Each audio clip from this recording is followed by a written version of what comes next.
हाँ जी साहब, तो देखो ये कंपोजिट फंक्शन है, इसके 5 क्वेश्चन करेंगे। जो कि जो पहला क्वेश्चन है कहीं ना ज़्यादा ये भी ज़्यादा थोड़ा सा डिफिकल्ट तो नहीं, थोड़ा सा ट्रिकी कह सकते हैं इसे हम। तो जो क्वेश्चन है इसको देख लेते हैं। क्या कह रहा है कि जो अगर जी एक्स बराबर 1 प्लस अंडर रूट के अंदर एक्स है, ठीक है, इंपॉर्टेंट क्वेश्चन है। फिर उसने कह दिया कि एफ एक्स के अंदर उसने एफ एक्स की वैल्यू हमारे पास नहीं दी हुई है, ठीक है। और उसका ये कहना है कि हमारे पास जो एफ जी एक्स है, यानी जो जी के अंदर जो एफ के अंदर जी एक्स बैठा है, इसकी वैल्यू हमारे पास दी हुई, इसकी वैल्यू पूछ रहा है, ठीक है। और इसकी वैल्यू दी है 3 + 2 अंडर रूट एक्स, तो यहाँ पे हमारे पास प्लस एक्स दिया हुआ है, ठीक है। अब इसको कैसे कह सकते हो कि समझेंगे, क्या इसका क्राइटेरिया होगा समझने का, तो ध्यान से देख सकते हो आप कि अगर हम इसका एफ एक्स की वैल्यू क्या हुई, एफ एक्स तो वैल्यू पता नहीं, लेकिन इसने क्वेश्चन वाले ने हमें ये दिया हुआ कि जो एफ एक फंक्शन है उसके अंदर जी एक्स बैठा है, उस पूरे की वैल्यू 3 वैल्यू है, ठीक है। तो यानी अगर इसमें से हम देखें तो हमें जी एक्स इसके हमें क्या पता चला कि जो जी एक्स है, यानी एक्स की जगह, इस पूरे की जगह अगर हम x की वैल्यू पुट कर देंगे यहाँ पे x की जगह, तो वहां पे हमें वैल्यू पता चल जाएगी, ठीक है। लेकिन अगर जिस दिन अगर ध्यान से देखो, अगर हमने डायरेक्ट ये इस पूरे gx की वैल्यू अगर यहाँ पे x की जगह पुट कर दी, ये देखो तो अंडर रूट, ये तो इसके ऊपर ये जो फंक्शन gx है इस पूरे के ऊपर, तो x के ऊपर अंडर रूट लगा है तो इसके ऊपर भी अंडर रूट लग जाएगा, और जिस दिन इसके ऊपर अंडर रूट लग जाए तो अंडर रूट के अंदर अंडर रूट आ जाएगा। फिर वहां से कह सकते हो कि क्वेश्चन बहुत ज्यादा लेंदी हो सकता है, लेकिन लेंदी ना तो हमें करना नहीं, तो उसके हिसाब से क्या क्राइटेरिया रहना चाहिए तो सॉल्व करने का। तो इस पूरे को हम,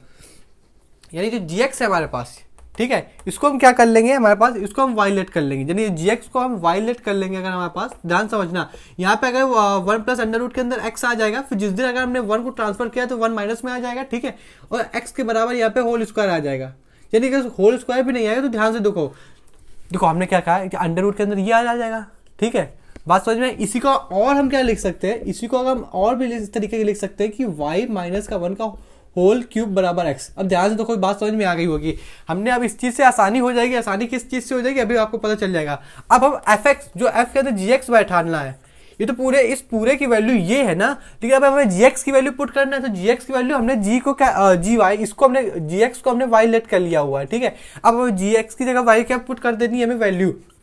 तो अंडर रूट एक्स की वैल्यू क्या आई है, तो अंडर रूट एक्स की वैल्यू हमारे पास आई है वाई माइनस 1 प्लस, अब x की वैल्यू क्या आई है, यहां से वैल्यू है y माइनस 1 का होल स्क्वायर, ठीक है। अब अगर इसको हम वैल्यू सॉल्व करें तो आ जाएगा 3 + 2y माइनस का 2, यहाँ पे आ जाएगा y माइनस का 1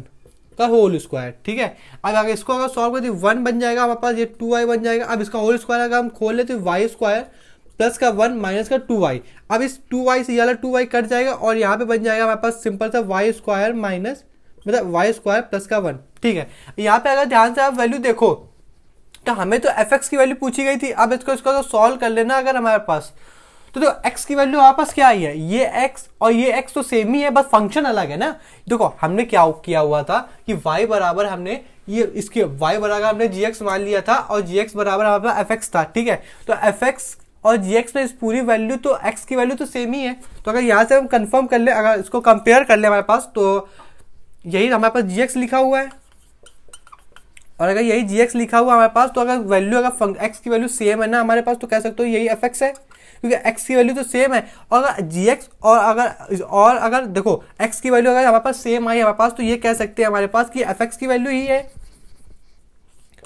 ठीक है। जब ये एफ एक्स की वैल्यू है हमारे पास, तो कह सकते हो अब हमें y की जगह, अब हमने जो y माना था, अब इसी की जगह y को हम किससे बदल देंगे हमारे पास, तो ये x से बदल देंगे, तो ये हो जाएगा एक्स स्क्वायर प्लस का 1, और यही इसका क्या हो जाएगा आंसर हो जाएगा एक्स स्क्वायर प्लस का 2, क्योंकि ये 2 ऐड होगा ना, तो यहाँ पे वाई स्क्वायर प्लस का 2 आ जाएगा। हमने क्या किया, देखो एक्स की वैल्यू तो यहाँ पे सेम, ध्यान समझ, यहाँ पे हमारे पास एक्स की वैल्यू तो सेम है, फंक्शन अलग है ना, लेकिन दो फंक्शन में एक्स की वैल्यू तो सेम है, यहाँ पे जी एक्स था, यहाँ पे एफ एक्स था, तो एक्स की वैल्यू तो यहाँ पे सेम है, और इसी एक्स को हमने तो यहाँ से रिप्लेस कर दिया है वाई से। तो यहाँ पे जब y बराबर जी एक्स है और जी एक्स बराबर एफ एक्स है, तो इन तीनों में y के अंदर y को तो हमारे पास कह सकते हो एफ एक्स बोलते, बताया था आपको कि फंक्शन को ही तो बोलते हैं, या तो एफ एक्स लिखो या y लिखो, तो या y की x की वैल्यू और कह सकते हो x की वैल्यू बराबर है हमारे पास। तो हमने यहाँ से जो एफ एक्स बराबर ये जो आया है हमारे पास, इसी की जगह हमने इसको जो यहाँ पे y था, इस y को हमने x से रिप्लेस कर दिया हमारे पास, और आंसर हो गया, ठीक है। अब दूसरा क्वेश्चन देख लेते हैं। जैसे कि क्वेश्चन लिखा हुआ हमारे पास, क्वेश्चन वाले ने कहा कि हमें फॉग चाहिए, यानी इसका मतलब ये होगा कि एफ एक्स फंक्शन के अंदर जी एक्स फंक्शन है, ठीक है, यानी एफ एक्स कोई फंक्शन है उसके अंदर जी एक्स है, तो जो एफ एक्स की वैल्यू हमारे पास गिवन है ना, वो कह रहा है हमारे पास कि अंडर रूट के अंदर ए स्क्वायर माइनस का एक्स है। ठीक है, फिर यहाँ पे जी एक्स की वैल्यू जो हमारे पास है वो कह रहा है हमारे पास कि एक्स माइनस एक्स का होल स्क्वायर है। अब हमसे पूछा एफ एक्स की वैल्यू क्या होगी, ये कैपिटल एफ है यानी ये कोई बड़ा फंक्शन है। ठीक है, अब हमसे एफ एक्स की वैल्यू पूछ रहा है, तो ध्यान से देखो इसका मतलब क्या हुआ हमारे पास, इसका मतलब ये हुआ कि एफ जो फंक्शन है ना हमारे पास उसके अंदर जी एक्स है। ठीक है, और यहाँ पे अगर हमारे पास एफ एक्स है,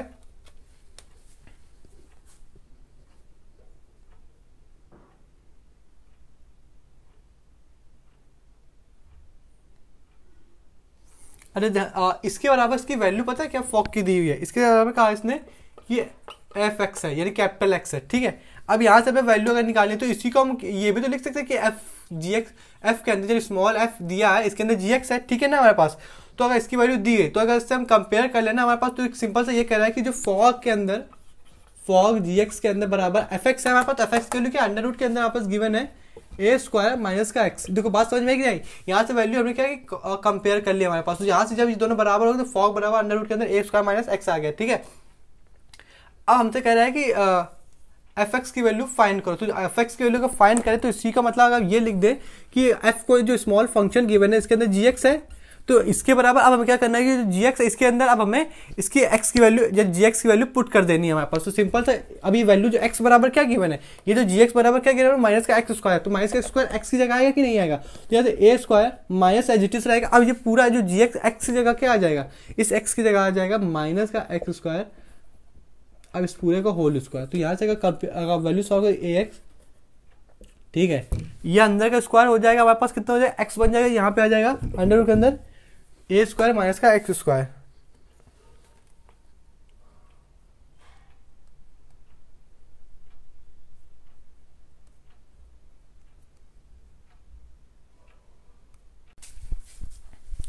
तो हम बात करने जा रहे हैं वन वन फंक्शन क्या होता है, ऑनटो फंक्शन क्या होता है। हालांकि जो हमने जब फंक्शन की इंट्रोडक्शन दिया था पहले लेक्चर में, तो वहां पे हमने बात कर ली हुई थी, लेकिन यहाँ पे ज्यादा बात नहीं की हुई थी। तो यहाँ पे हेडिंग आ जाएगी हमारे पास काइंड ऑफ फंक्शन। ठीक है, फंक्शन कितने टाइप होते हैं, देखो पहला होता है वन वन फंक्शन, इसको बोलते हैं वन टू वन फंक्शन। ठीक है, इसको अगर हम इसको शॉर्ट में ऐसे लिख देते हैं वन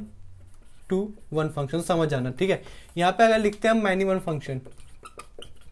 मैनी वन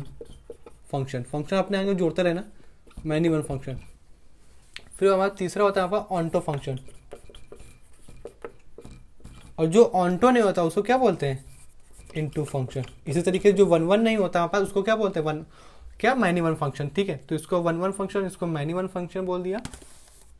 और कह सकता हूँ इनटू फंक्शन। ठीक है, अब जो जो ओ से नाम जिसके जिसके शुरू हो रहे हैं, ध्यान से देखो, जिसके जिसके ओ से नाम शुरू हो रहे हैं वन टू वन और ऑन्टो, इनके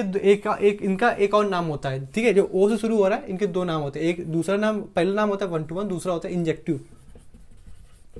इंजेक्टिव फंक्शन। ठीक है, और जब ये भी ओ से शुरू हो रहा है तो इसका भी एक नाम होगा जिसको होता है सरजेक्टिव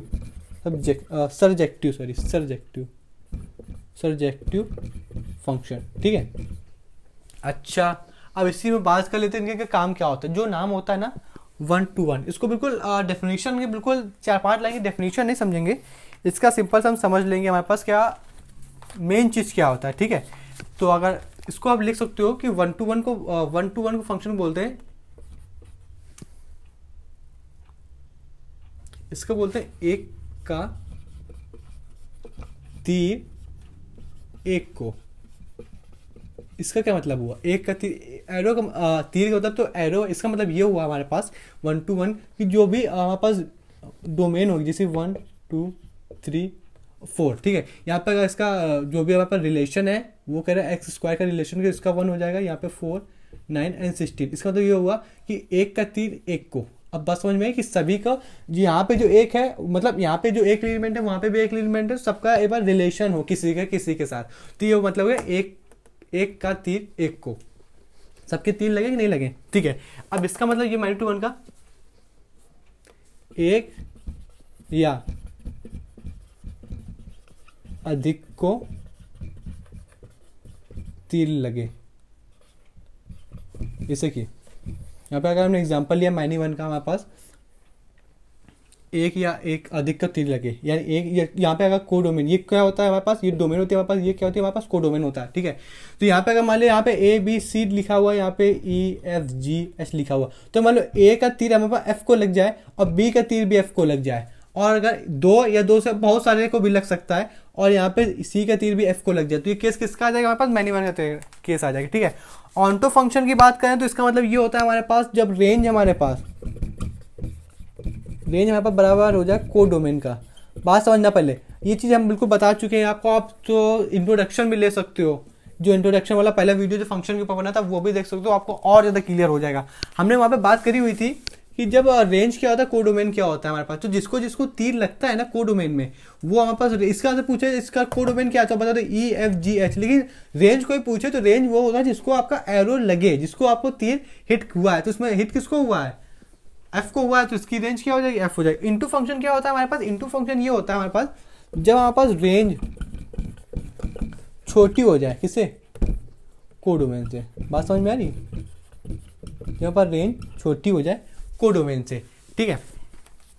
आइए जरा इसकी बात करें, मान लिया हमारे पास कोई भी एक कोडोमेन, ये हम कोडोमेन का एक सेट ले रहे हैं हमारे पास, ठीक है। यहाँ पे लिखा हुआ है 1 2 3 4 5। अब यहाँ पे सिर्फ एरो, यहाँ पे कोई भी फंक्शन चला उसका एरो सिर्फ लगा 2 को 3 को, तो यहाँ से कोडोमेन क्या हो गया हमारे पास, तो कोडोमेन हमारे पास होगी 1 2 3, मतलब कोडोमेन का मतलब होता है जो हमारे पास सेकंड, जो यहाँ पे उस साइड जो राइट साइड जो सेट बनता है ना, इसके सारे एलिमेंट, तो यहाँ पे 1 2 3 4 कहाँ तक, 5 तक, ठीक है। लेकिन रेंज क्या होती है, जिसको कोडोमेन में तीर लगाओ, तो यहाँ पे तीर किसको किसको लगा है, 2 और 3 को। तो यहाँ पे आप देखने में आ रहा है हमारे पास, यहाँ पे ऊपर कोडोमेन कितने एलिमेंट थे, हमारे पास 5 थे, लेकिन तीर किसको लगा, सिर्फ 2 को तीर लगा, 2 को लगा, एक 3 को लगा, किसको लगा, 2 को। तो यहाँ पे रेंज छोटी हो गई कि नहीं हो गई, ऊपर वाला हमारे पास कोडोमेन हो गया, नीचे वाला हमारे पास कह सकते हो रेंज हो गई, तो रेंज छोटी हो गई कि नहीं होगी कोडोमेन से। तो इसका मतलब होता है इनटू फंक्शन, जब रेंज और कोडोमेन बराबर हो जाए, ठीक है, जैसे कि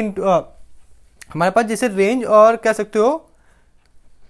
रेंज जब कोडोमेन के बराबर हो जाए तो उसको कह सकते हैं ऑन्टो फंक्शन। लेकिन जरूरी अगर 1-to-1 फंक्शन की बात करें तो हमारे पास जब सारे तीर किसको लगे हो, सब एक एक को तीर लगे हो, तो हमारे पास वो 1-1 फंक्शन हो जाता है, ठीक है। अब आपको चीज समझ में, लेकिन एक चीज सी में जो बहुत सारे लोग मिस्टेक कर देते हैं, तो इनटू फंक्शन पता है वो क्या लिख देते हैं, जो रेंज है ना, तो जो रेंज होती है हमारे पास उसको लिख देते हैं नॉट इक्वल टू